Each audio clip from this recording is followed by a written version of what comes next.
My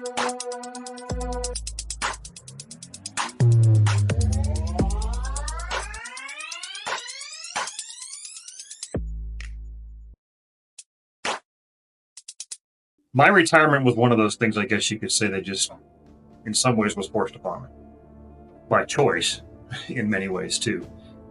And the simple answer is there can come a time in your career when you're asked to do something that is a complete violation of what you think is important, whether that be the Constitution, whether it be ethics, whether it be just something that you think is going to get somebody killed. You're going to have to make that decision of whether.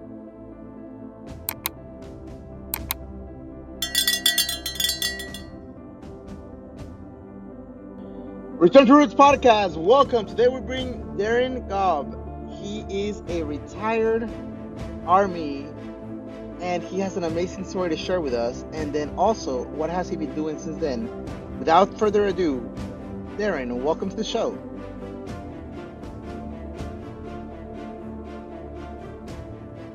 Hey guys, it's awesome to join you. Thanks for having me on. Pleasure. Yeah, brother. It's definitely good to have you on here. Everybody, before we dig too deep, what is the best way to get a hold of you, Darin? Just Darin Gaub, DarinGaub at protonmail.com. That's the easiest way to do it. If you want to know what I'm involved in, I'll let you know what that website is later. Yeah, I love it. All right, everybody, you guys heard the website. You're going to find it in the comments as well. Please go to the link, take a look at what he's doing. If any of this conversation resonates with you, please reach out to us. All right, brother. Hey, before you were transitioning out of the military, man, I'm sure you were reading some books and stuff like that, or since have read some books. What books would you recommend to those service members that are about to go through their transition?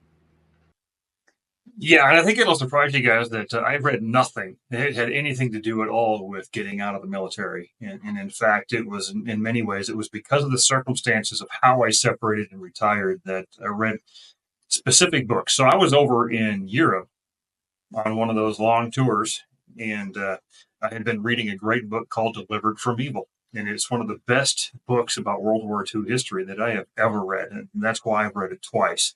And so my bucket list went from almost empty to full by being able to read that and go to all the different battlefields across Europe and enjoy that. So that just kind of kept me in the military mentality, but it also took me out of it a little bit and reminded me of where I was, and to be able to enjoy that time and use it the best I could for my professional development from then and into the future.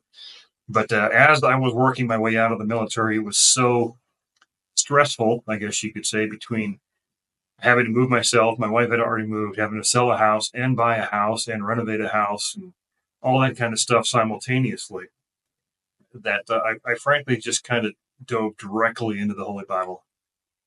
So this is really what I need to do, because it's the best thing I can do to relax and rest my mind and take me away from everything else that was going on in the process of retirement.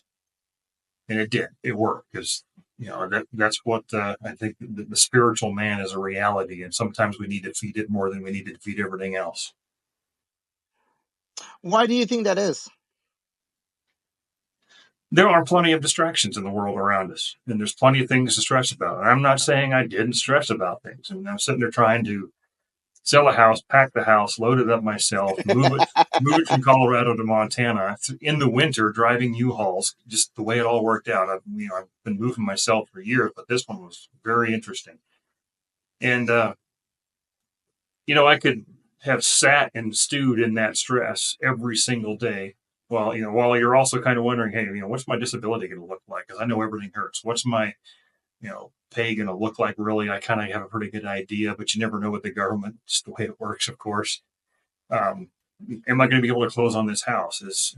Am I going to be able to move successfully into the one in Montana, where my wife's already at, by the way, and has a job, and my kids are out of the house and in other places. So you feel like you're juggling an entire pool table full of balls, and it's just, you had to leave it. You have to get out of that, and that's where I went. Yeah, that's a really hard process to be moving while you're retiring and or getting out of the military, and yet a lot of us do face having not only to lose our job but and lose who we were and kind of lose that brotherhood or sisterhood, and while also relocating to a different state can be um, really hard. And it just makes me like think about like what about those people that don't have the means to necessarily move into a new home in Montana or Washington State or San Diego or wherever you guys move. Um, that's it's really paramount to have a plan ahead of time. Did you were you planning before you got out like what your next move would be? Did you have contingency plans? Like what did that look like? Well, and, for the majority of the military who separates, my situation would not have applied because after 28 years, there are certain things I was able to do years in advance. And so I bought a house here in Helena, Montana in 2007 in the expectation that we knew we would retire here. Now, it's what I would call a worker type house. You need to do a lot of work on it. It's 144 years old and had been ignored for I think half of that time as because we were slumlords, frankly. But part of that stress was reduced by the fact that I had a place to go to. However, to get there involved also gutting a lot of the house, rewiring it, replumbing it, redoing a lot of the different things myself so we could afford to do that. So I had a place to land. It may not have been the perfect place to land, but location wise, it was perfect. It's Montana, it's our home, but it had a lot of work to do. So um, that was unique to our situation. We had a place that we could go to, and we knew where it was. If I had not had that, it would have added a whole lot more to it because then we would have been sitting here going, okay, we're going to retire. We're in Colorado Springs. Maybe we're going to end up staying in that house. In some cases, it would have been a lot easier, but we knew we wanted to come to Montana. If we hadn't had a place to go, it would make it hard. So I guess my advice to anybody would be make a specific plan as best as you can, where you're going, where you're going to live, what you think you can afford, what kind of job you can get. But start off by first telling yourself what are your expectations for yourself or your family before you do any of that. Because you can change from plan A to B to C to D, whatever, very quickly if they meet your expectations of what you want to do. So being specific is good, but don't get tied to the plan too much because that you could just make it harder. Yeah, we had a saying in the aviation field, and Yogi is probably going to crack a smile. A flight schedule is something to deviate from. Well, since I was the guy who signed the flight schedule for my battalion, I can guarantee it. I agree. We had another saying in aviation that said plan early, plan often. So sometimes Exactly. it's better. Yeah. Oh yeah. Yeah. So no, that's awesome, man. I really like that, and the whole entire having a place. Man, you bought in 2007. That was a good. I mean, not at the time. Like 2009 wasn't a good time to buy in Yeah. 2007, but looking back at it, like today, 2024, 2007 was a good time to buy.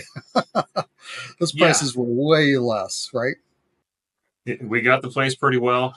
We ended up, unfortunately, buying a place in Fort Leavenworth, Kansas that we loved the house, but same time, of course, right when we were getting ready to go, that's when the crash happened. So we actually just sold that house last July because we were forced to hold on to it. And we were lucky it stayed rented because it's by the Army's Command General Staff College. The majors are always there renting. So it worked out fairly well, but it didn't help with the stress levels when you put it all together over the years. But so be it. We came out of it pretty clean relative to what it could have been.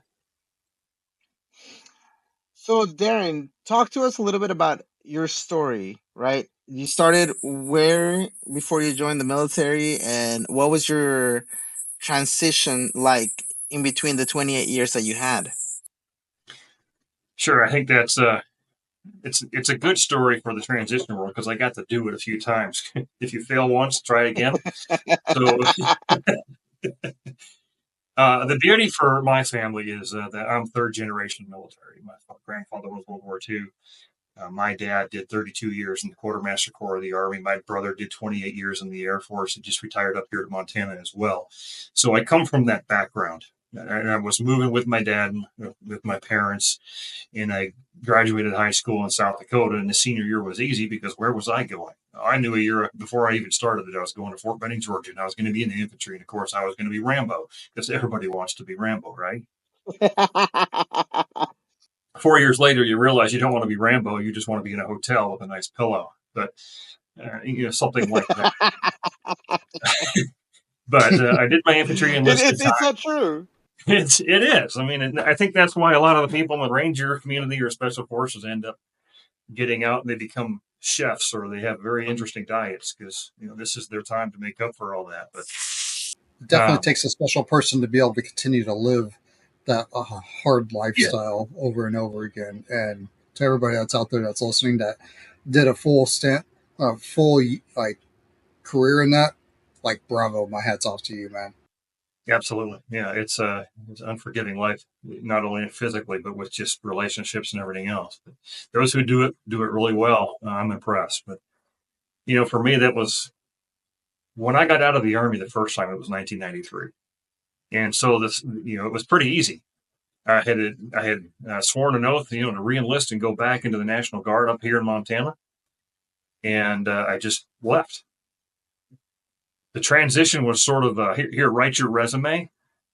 Good luck. And of course, a specialist turning to sergeant, the resume was pretty thin. I worked at a car wash, and then I joined the Army, and then I got out. How do you make that stick in the civilian world that has its own language and own culture and everything? So that was more of an adventure in learning.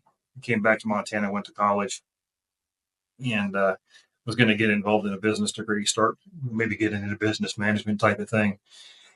And it became quite clear that was not what I was cut out for, still not cut out for.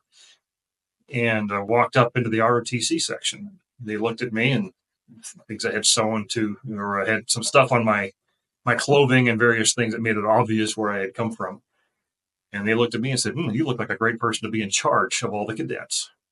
Oh, wonderful. So, wife, kids, college, not enough to do. So here's another leadership challenge. But, that transition was interesting as well because you really don't have any idea what's out there sometimes. And there were no services. So the comparison of 1993 to when I retired and got out of the military in 2019 and what people of all ranks go through to separate was significantly different.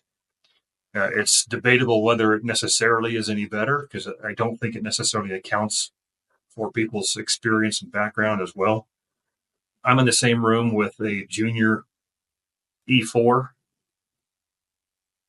getting out of the Army after their 2.5 years or whatever. And I put myself in their mindset, and then I put myself where I was 28 years later, leaving as a colonel. And if you had done that to me when I was that young enlisted guy getting out, I've been like, why am I in here with this guy? It's a completely different environment. And there are totally different needs. So I don't think that is necessarily ironed out really well yet. But sometimes something is better than nothing. And if you can at least leave having a confidence that you got a bit of a resume, you got a bit of the jargon down about how it works in the civilian world and how to do resumes and interviews. And then meet with people who are actually hiring if you're choosing to stay where your last base was. They know what soldiers and sailors and airmen are.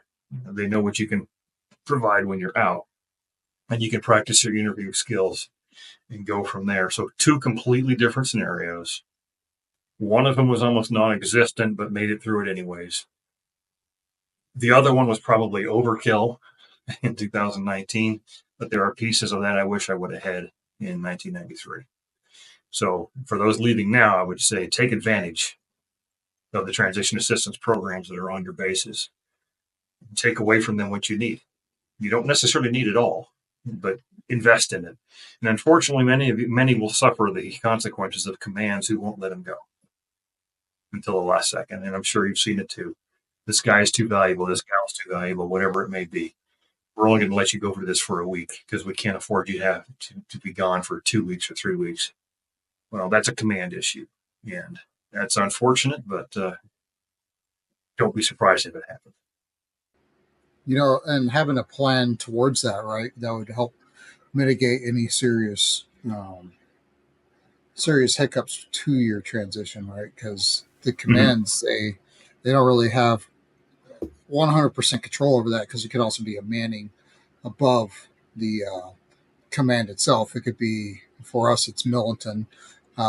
For the Navy, that is, it's militant. Maybe they don't have enough bodies en route to that command to replace that certain job set. So yeah, no, that's 100%. Like, have that plan for that option, and then also like uh, the skill bridge program. Yeah, How did you have any experience with the skill bridge program at all? none at all as far as direct, but I have learned about it since then. I have some friends here in Bozeman, Montana, at the university there, who work DoD Skill Bridge. They also are part of I guess, the complex of different companies and various things that work with making the gear for soldiers of all ranks and types. So I learned about it through them, and I think it's a phenomenal program that, frankly, it's kind of like a miniature college and a trade school that you can go through and leave with something that you can hold on to and know that it is actually of value. So if you can get into it, I would do it. So clarifying, when did you actually retire? What year did you retire? 2019, August 1st. Not that anybody was counting. Wow. And then how was your transition the second time around back into the civilian life? Well, it was a much more extensive process. And of course, I was the commander and I had been changed out of command. So you go from in charge of a few thousand people to in charge of yourself and your house. So that's the first huge change that I had. I didn't have any issues though with going into the transition program.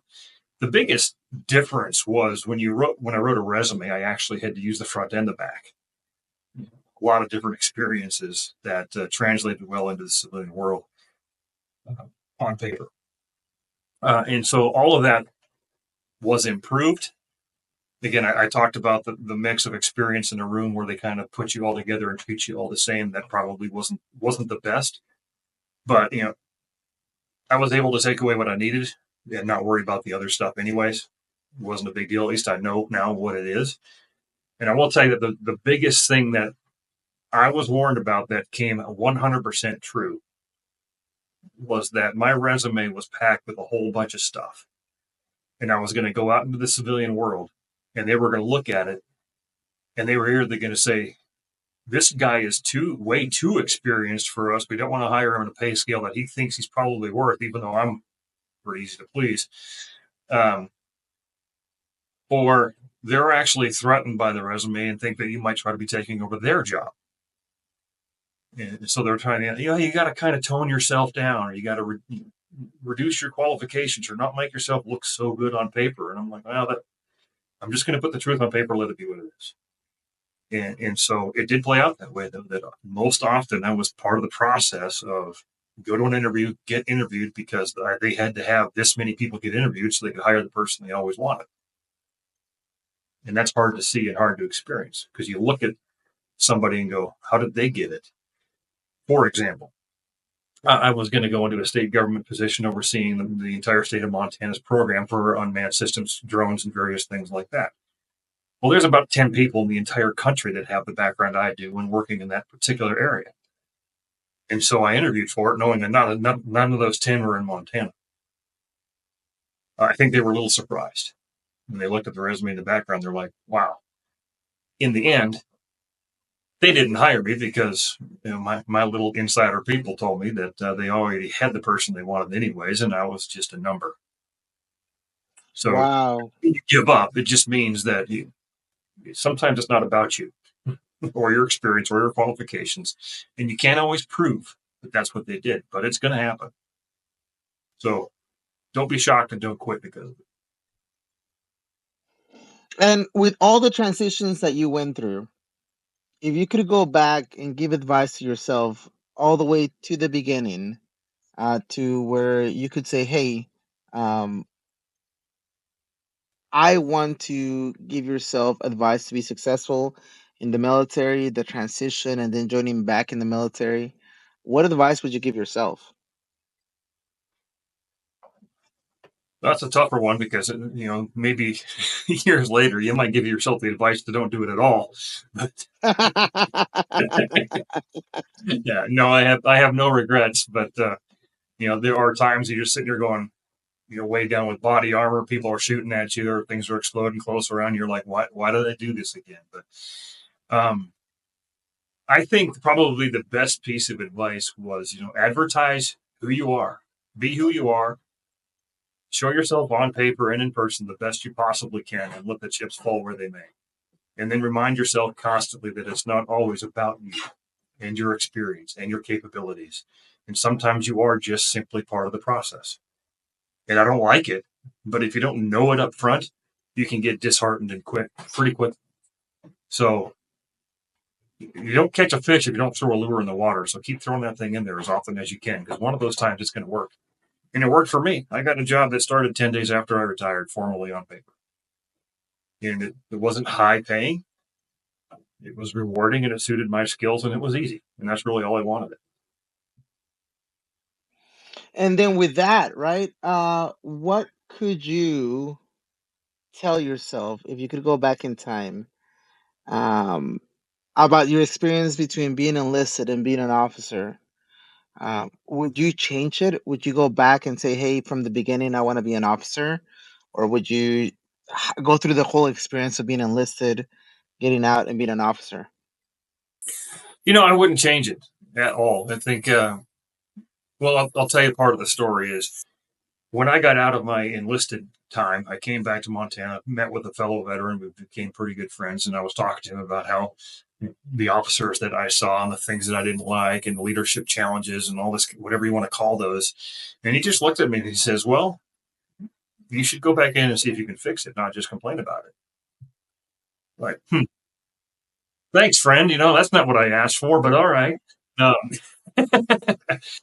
but, it's sometimes God leads you where you need to be, anyways, and you don't even know why.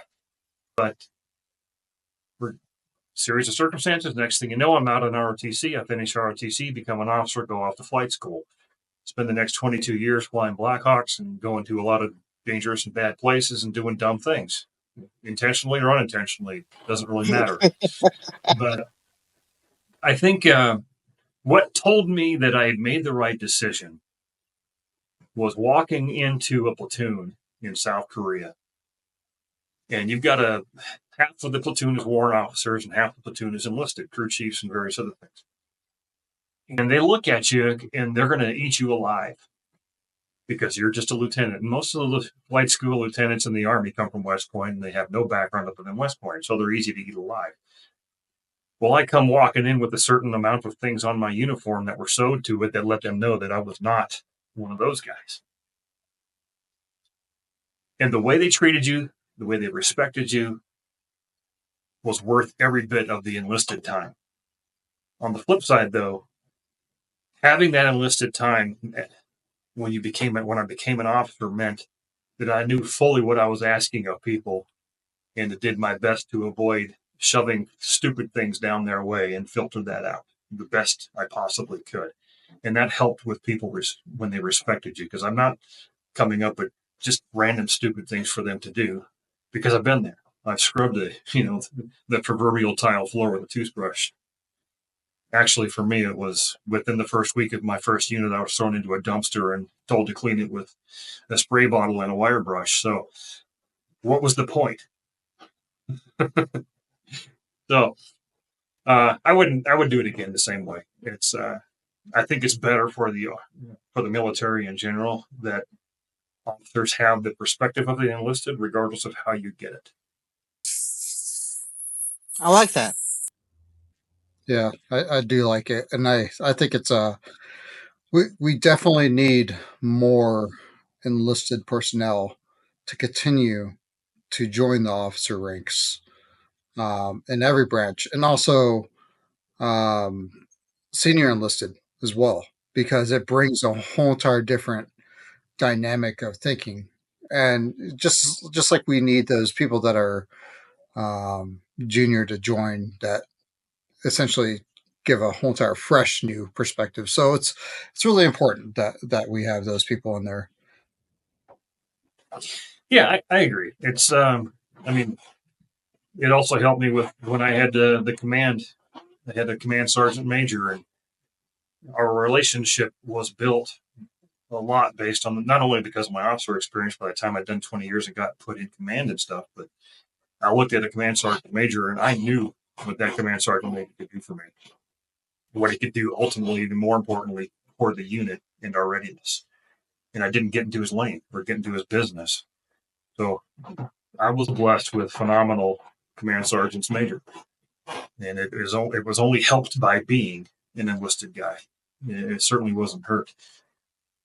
So if I'd had bad ones, I guess that would have been easy to recognize too because of that in many ways. But by the time you do about probably 5 or 6 years as an officer, the enlisted time is there, the experience is there. You can't discount it or minimize it, but you kind of grow past it to where you've got enough experience yourself where you can start assessing your non-commissioned officers' warrants and maybe some of your fellow officers too, where before you didn't have any of that if you hadn't come from an enlisted background.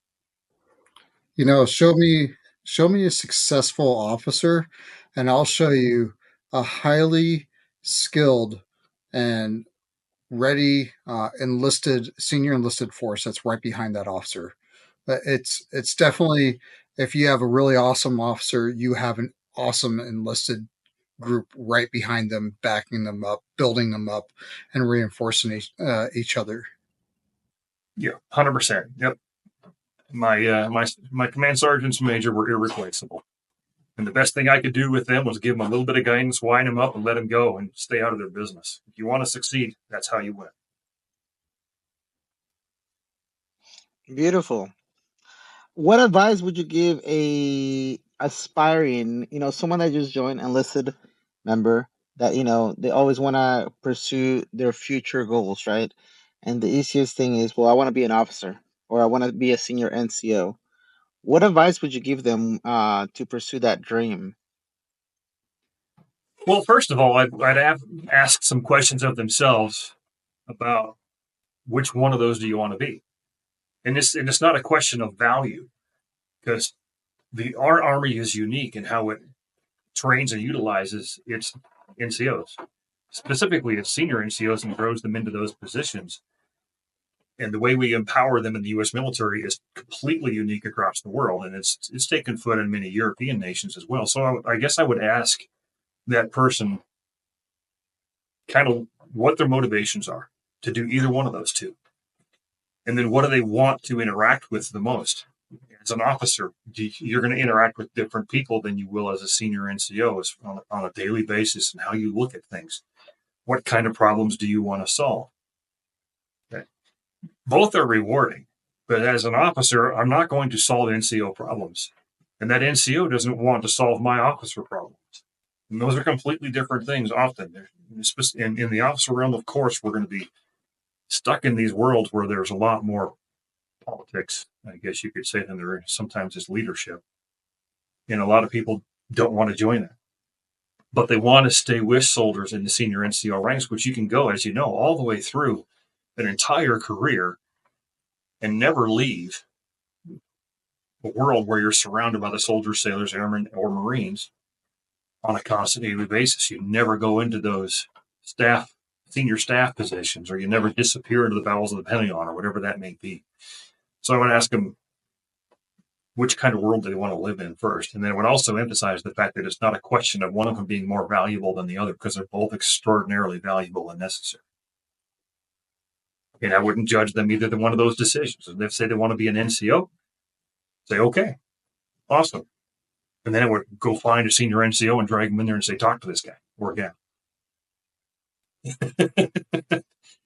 And if you want to become an officer, talk to me, talk to my friends, and we'll let you know the good, the bad, and the ugly. And go from there. We figure the best thing we can always and ever do is just call simple balls and strikes and let people make their own decisions based on what we tell them is truth.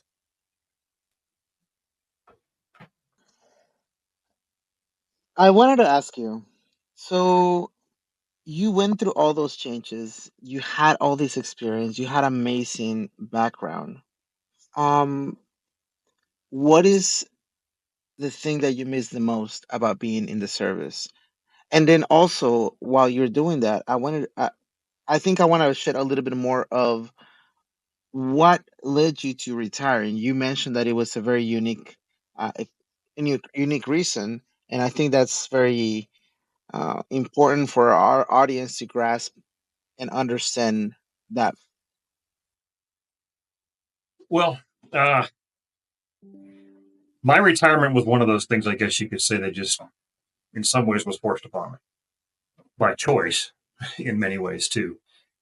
And the simple answer is there can come a time in your career when you're asked to do something that is a complete violation of what you think is important, whether that be the Constitution, whether it be ethics, whether it be just something that you think is going to get somebody killed. You're going to have to make that decision of whether or not your career is more valuable to you or doing the right thing is more valuable to you. And it doesn't matter whether anybody's going to ever know. That's completely irrelevant. I had that happen to me basically. And if you're a reader of the Epoch Times, you can look up my name and find an article in there called "My Band of Brothers Moment." And if I'm sure you've watched Band of Brothers, and Captain Winters comes in there and says we're going to do that mission again and go across the water and try to capture a POW and bring it back here because that's what the colonel wants. And he walks out and says, "Have a great night." And they all know that he's just told them to ignore that order and have a night's sleep instead of go get somebody killed in the meaningless mission. This wasn't to that scale, but it's the best equivalent that I could come up with. I was asked to do something I thought was stupid, was going to get somebody killed, and that was coming on the tail end of me already having two of my aviators killed at Fort Irwin. And so, without belaboring the point too much, I basically intentionally ruined a mission so we wouldn't have to launch aircraft and get more people killed. And I was okay with it. And everybody's like, hey, that must have been the hard decision because that killed your career. You were fast tracking to, whatever it was that was next. And I will tell you, if that happens to you and you're blessed with a situation where you have to make that decision, it's the easiest decision in the world. It is a moment of clarity unlike any other you'll probably ever experience. And you're like, when someone says that was a hard thing, I'm like, no, I made it in about a second and a half. And off we went. And that's fine. Because my crew chiefs, your leadership, I guess, what follows you after you retire, matters. And it's the people that are contacting you, where you're junior enlisted crew chiefs and maintainers, and some of those mid-grade NCOs, and they still reach out to you despite the fact that you don't wear a uniform or have any rank or anything that matters like that. To me, that's more important than anything right now. It's especially in the veteran community. It's how small we are. I would rather be reached out to by Sergeant Shoemaker than Colonel somebody, whatever. That sergeant is the guy who was willing to jump into a foxhole with you. The other the colonel probably just wanted something. I I laugh and of joy because that's the first time I've heard anyone else share something along those lines. I also had to make a tough decision that practically, well, not practically, I knew that decision would end my career, and it was either taking care of my junior sailor or doing something that was completely wrong just for politics. And once that decision was made, it felt liberating. It was fantastic, and that was that. Um, yeah, the consequences kind of um, they didn't feel the best as they were going through, but at the same time, having that uh, clear conscience, having that mindset of, hey, this is why I did this, and I'm okay with that, regardless of what it is. You can't share that or you can't explain that to anybody else, no matter what it is. So that is fascinating. I think it happens more often than people realize. as well. And it may be a public decision, it may be a private decision, and nobody even knows about it. But if you can walk away from it with your head held high, without regrets, I would say that that's great. Move forward. What's the next mission? Normally, go. Let me get this one, Chris, real quick. Yeah. Normally, I would have asked, what advice would you give yourself before retiring or getting out?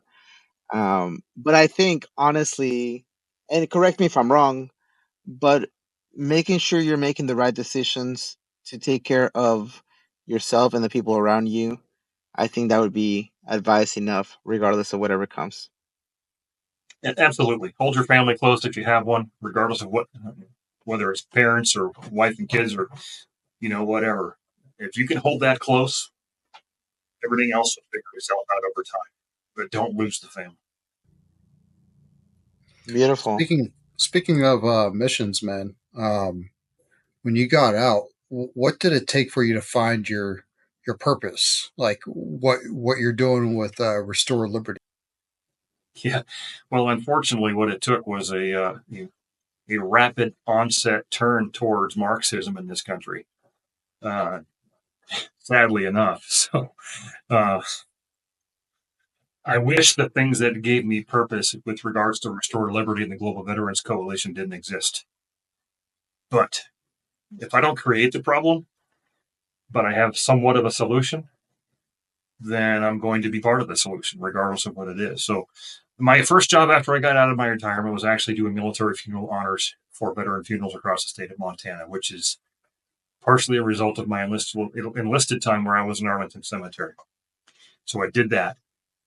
After 2 years of doing that, I had started Restore Liberty as a nonprofit because we thought our country needed leadership. True leadership of people who had seen the worst and the best and do the difference and weren't out for notoriety, name recognition, or fame and had the time and skills to do it. So that's ultimately the purpose I got, was to go into the nonprofit world and become a person who advocated for liberty across the country in multiple ways, teaching the Constitution, teaching resilience, real resilience, teaching community engagement and various things like that, and providing leadership where it was lacking. And since then, it's become keeping accountability and pressure on our government through media outreach. And I never thought I'd be doing interviews on Newsmax and Fox News and all those kinds of things. So that gives me purpose because my mission is the title of my organization. And the way we do that would take another hour. But take a look at the website. You'll figure it out. Take a look at the County Guardian program. You'll see what we're about. And the Global Veterans Coalition, I work with 15 countries who are all working the same way and trying to do the same thing in their own way. So what better purpose is that? God, family, country, right? Keep God close. Keep your close. Fight for your country again. That's what I had written on my cover, my ball cap. Yeah. Whatever I was wearing, it was always in the top. God, family, country. Absolutely. Yeah, if you keep those three in mind, you'll do fine. When you did find yourself in your second transition,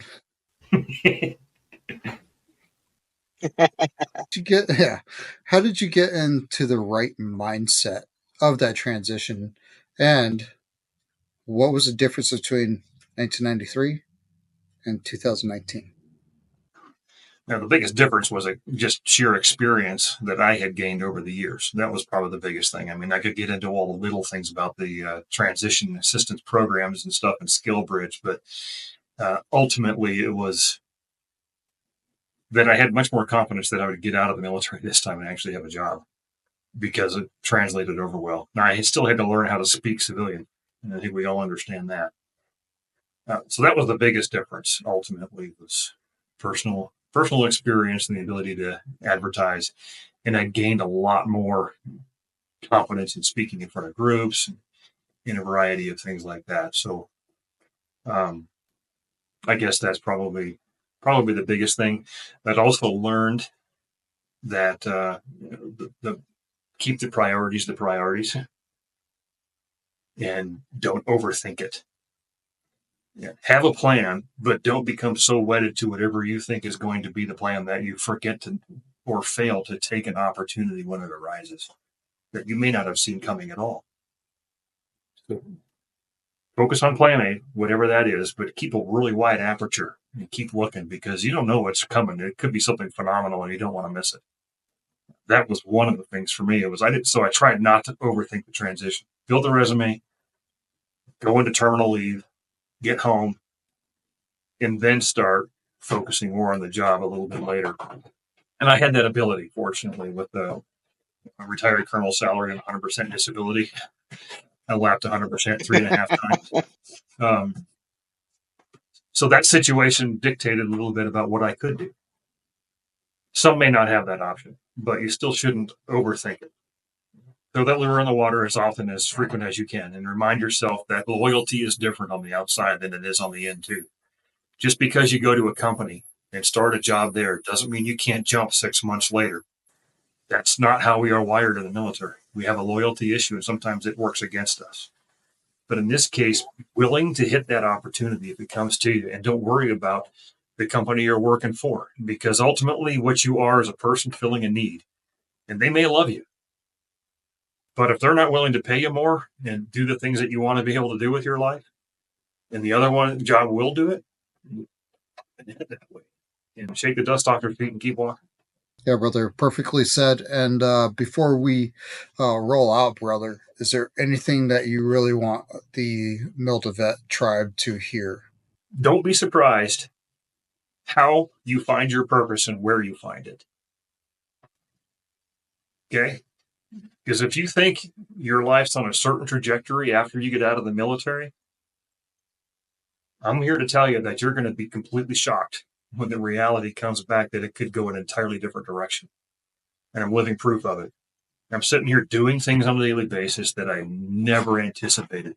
For a guy who wanted to go home, have a simple job, a simple life, become united with his family again, and basically be left alone, to suddenly be running a nationwide nonprofit across 30 states with a whole bunch of people in a bunch of counties in multiple countries. I'm back in leadership again. I'm just wearing this. But everything else still bleeds leadership, still bleeds love of my country and fighting for that country. So if something pops up and you're hesitant to jump at it because you feel like you need to be loyal to where you're at, it's different. Don't think about it that way. Think about what you want to do and what your priorities are and be willing to move quickly. And I'd like to add something. You mentioned about having loyalty to yourself, right? Mm-hmm. And being careful with having loyalty to a company. I'd like to elaborate that even if you have loyalty to a company, the company is not going to have that kind of loyalty towards you. Their loyalty is the bottom line and moving forward. So we have to be very careful that we're prepared for that at any given point in time. Don't let yourself be used. Exactly. It's okay to do what's best for you and your family at this time. Love it. Darin, I'd love to have you come back on the show and give us more updates about everything that you're doing. Uh, Loved having you here on the show, and thank you for spending this time with us. Yeah, Yogi and Chris, both of you, it was certainly an honor to join you tonight. And I know we could go on for a long time because war stories seem to last all night. But thank you for inviting me on. I hope the stories and the advice are valuable to somebody out there. And even if it's only one, then it's worth it. Yeah, brother, it's really hard for us to bite our tongue and not dig deeper into conversations, especially with anybody that's got aviation background, because we love talking about that because that's what Yogi and I are. We're both aviator. We're the maintainers. Um, so again, thank you for coming on here. Thank you for sharing your story. All right, everybody that's out there listening, I want you guys to go check out Darin at restoreliberty.org. Let's make sure that we support each other. That's what we do. That's what we do as veterans. That's what we do as brothers and sisters that are still serving. We're here to support each other. That's what the Mil2Vet tribe is all about. Talking about transitions and talking about resources that are available after you get out of the military. So listen to me really quick. It is your transition. It's nobody else's transition. Take charge of it. It's not rainbows and unicorns. Mil2Vet, out.